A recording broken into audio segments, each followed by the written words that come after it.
गणेशाय नमः। वंशी विभूषितकरानवनीरदाभात् पीताम्बरादरुणबिम्बफलाधरोष्ठात् पूर्णेन्दुसुन्दरमुखादरविन्दनेत्रात् कृष्णात् परं किमपि तत्त्वमहं न जाने। कृष्णात् परं किमपि तत्त्वमहं न जाने। मैं वेंकटेश शर्मा, सहायक प्राध्यापक, गुरुकुल संस्कृत महाविद्यालय बैरगनिया सीतामढ़ी, आज की ऑनलाइन कक्षा में उपशास्त्री प्रथम खंड के विद्यार्थियों का हार्दिक स्वागत करता हूं।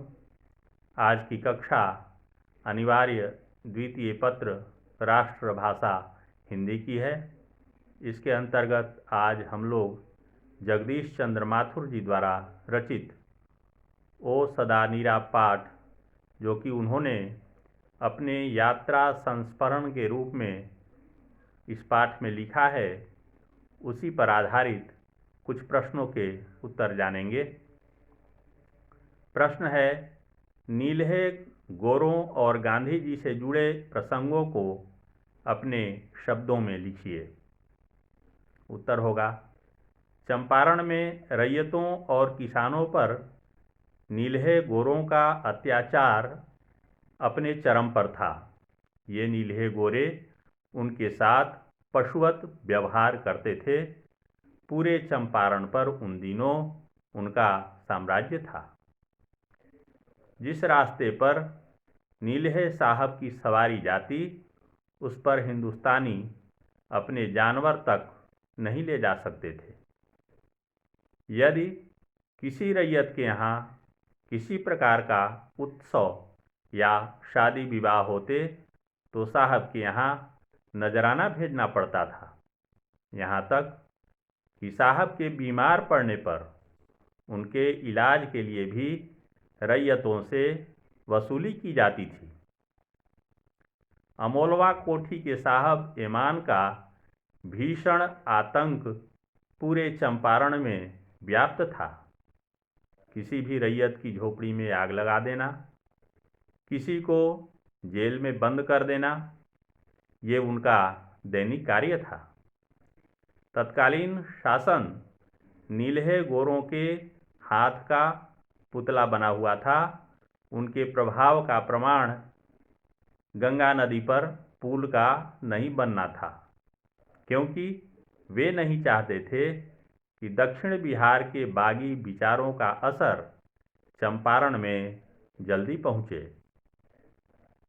महात्मा गांधी के कदम चंपारण की धरती पर 1917 ईस्वी के अप्रैल माह में सर्वप्रथम पड़े।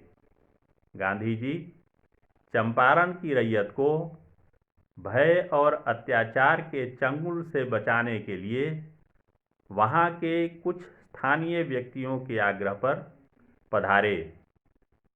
उन व्यक्तियों में प्रमुख सर्वश्री रामदयाल शाह, हरवंश सहाय, रामनवमी प्रसाद, राजकुमार शुक्ल आदि थे।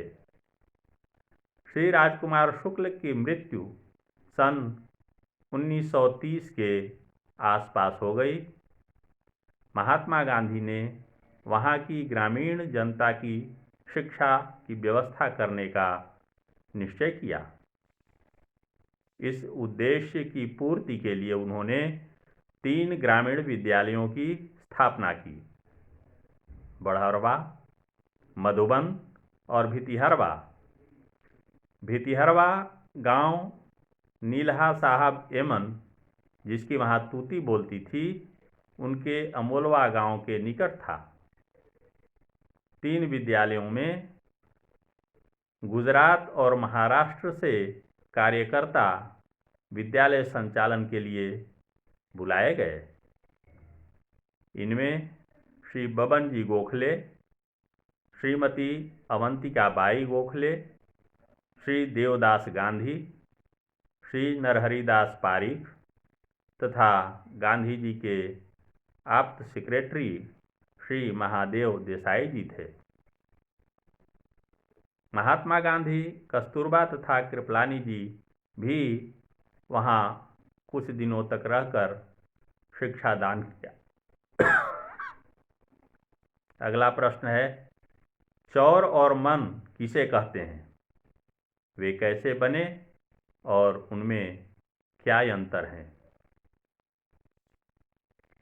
उत्तर होगा, चंपारण में गंडक घाटी के दोनों ओर विभिन्न आकृतियों के ताल दिखाई पड़ते हैं। ये ताल कहीं उथले तो कहीं गहरे हैं। सभी प्रायः टेढ़े मेढ़े किंतु शुभ्र एवं निर्मल जल से पूर्ण हैं।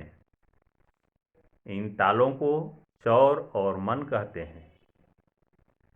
चौर उथले ताल होते हैं जिनमें पानी जाड़ों और गर्मियों में कम हो जाता है। इनके द्वारा खेती भी होती है। मन विशाल और गहरे ताल हैं। मन शब्द मानस का अपभ्रंश है।